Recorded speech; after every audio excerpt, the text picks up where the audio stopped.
para hablar en torno a la grave violencia feminicida en nuestro país y las omisiones y también negligencias que dejan impunes estos crímenes.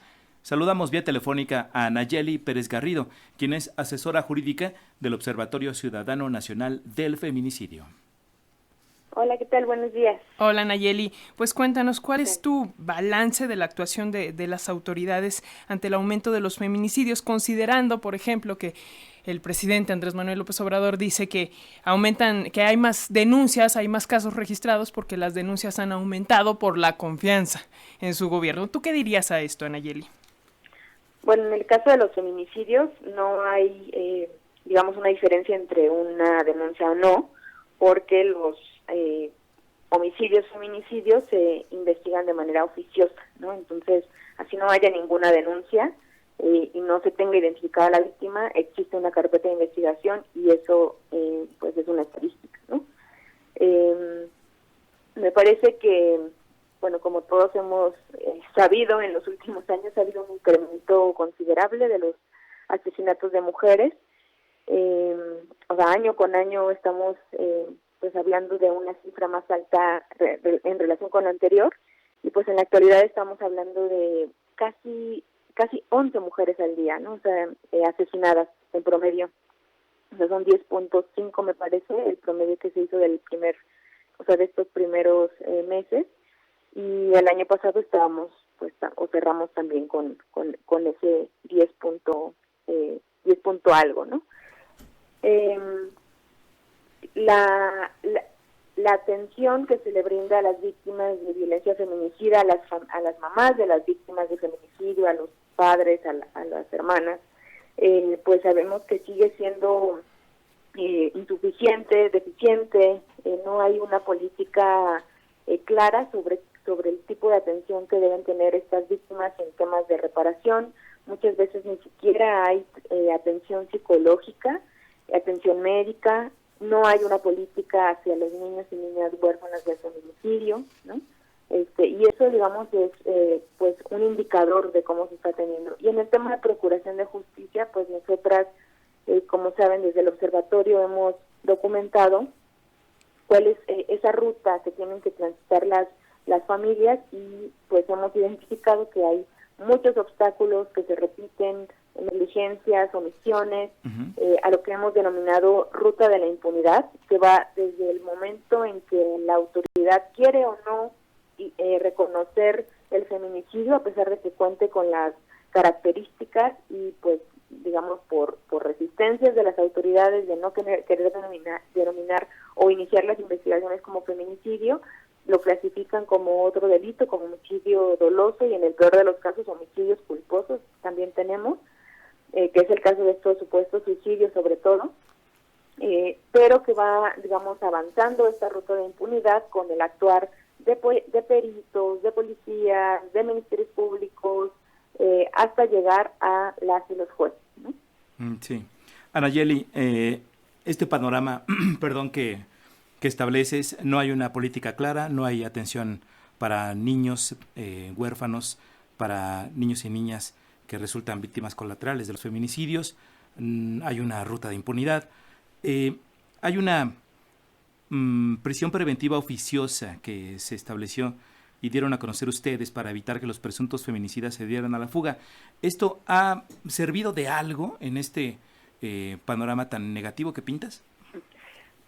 Mira, son pocos los casos que llegan a judicializarse, y parte de nuestra defensa sobre esta figura, uno es porque la figura ya existía o ya existe, ¿no? Solamente que había hay un catálogo que establece la Constitución y el feminicidio no se encontraba. Y nosotras, pues, que llevamos los casos que estamos en audiencias, pues sabemos que los ministerios públicos no tienen la capacidad para argumentar en muchas ocasiones la necesidad de la medida cautelar de prisión preventiva, o los jueces no son quienes no tienen la capacidad para argumentar el por qué se debe dar la prisión preventiva. Se iban por equipararla, por ejemplo, al homicidio calificado, o al homicidio más bien, y pues eso es inconstitucional, porque la norma si no dice feminicidio, no puedes equiparar un delito con otro, porque son cosas distintas. Entonces no sabían argumentar por qué era necesaria la medida cautelar, y las mujeres, o sea, no solamente después de ser así, o sea, más bien, las familias no solamente tienen el dolor de tener a sus hijas asesinadas, a sus hermanas, sino que además tienen la preocupación de que su vida está en riesgo, ¿no? De que no pueden acudir a las audiencias, de que no hay garantías, de que el agresor los ha amenazado, que el agresor es el papá de los niños, que se los quita, que se los lleva.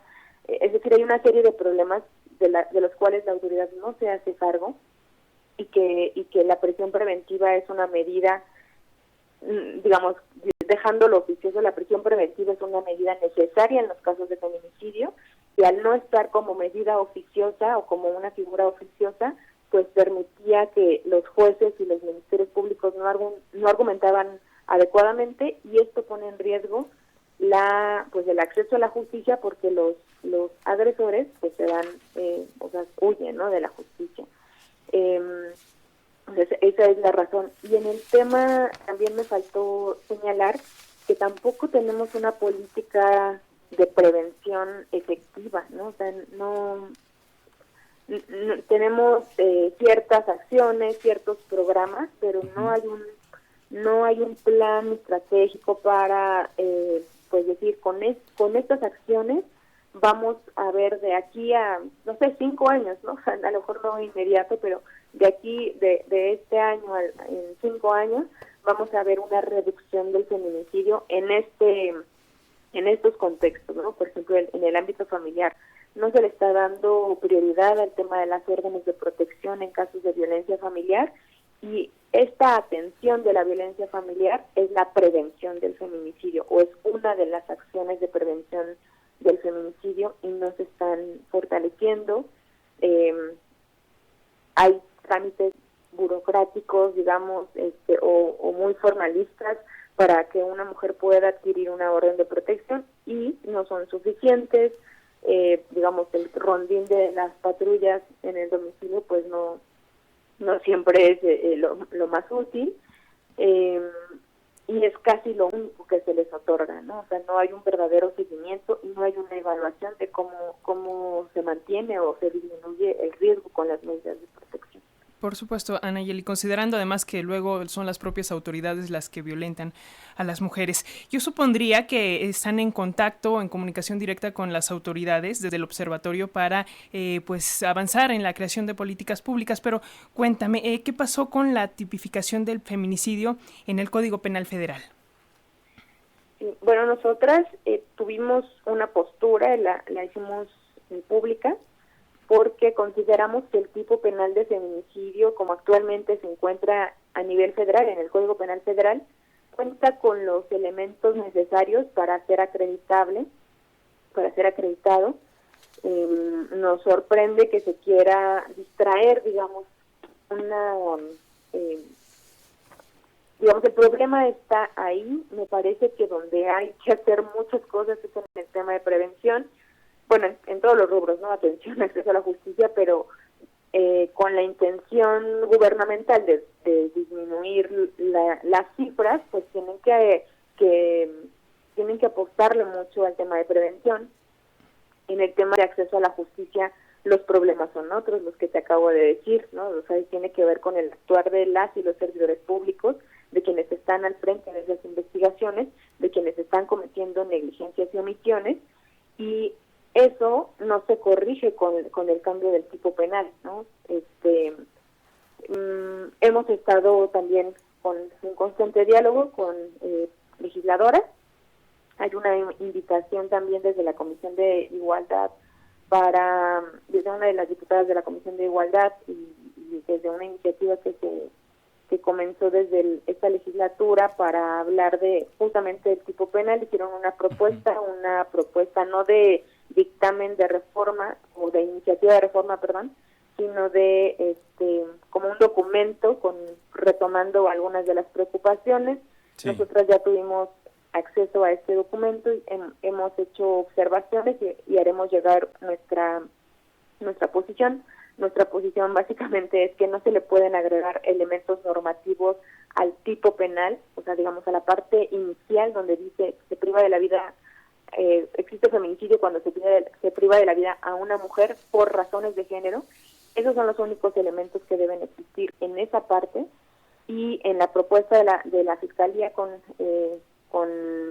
digamos, este primer borrador incluye que se consideran razones de género, algunas violencias, acoso, etcétera, y además lo que actualmente son las razones de género, ¿no? Entonces nos están requiriendo de más elementos, que eso complejiza el tipo penal, y eso ha sido nuestra postura desde nuestros informes, sí, que dificultan aún más las investigaciones.